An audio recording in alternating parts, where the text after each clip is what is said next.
Je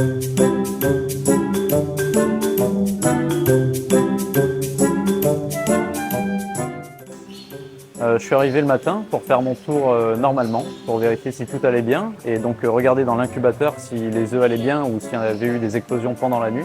Et donc en arrivant, je me suis rendu compte qu'il y avait des tortues qui étaient déjà sorties des œufs et il y en avait une qui n'était pas sortie. Je voyais la coquille en train de bouger, donc j'ai décidé de prendre l'œuf dans ma main pour voir ce qui se passait un petit peu dans l'œuf. Et je me suis rendu compte que normalement la couleur qu'on est censé obtenir est noire.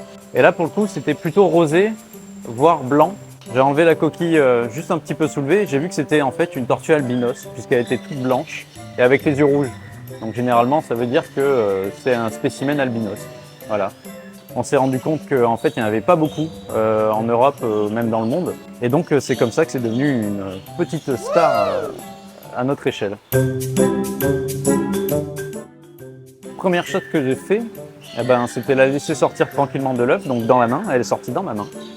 Et puis après, je l'ai posé sur du papier humide avec un petit peu de vétéline pour que ça cicatrise bien au niveau du plastron, puisqu'il y a le sac vitelin qui doit être totalement résorbé. Et donc après, au fur et à mesure de la journée, ça s'est totalement résorbé. On a pu lui faire un petit terrarium avec de l'eau où elle a pu nager quasiment à la sortie de l'œuf.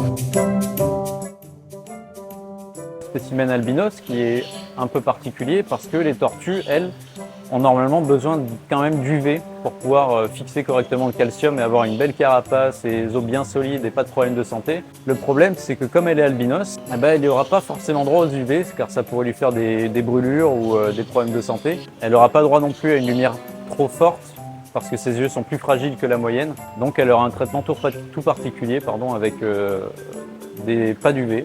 Juste une alimentation complète en vitamine D3 et un petit éclairage LED pas trop puissant.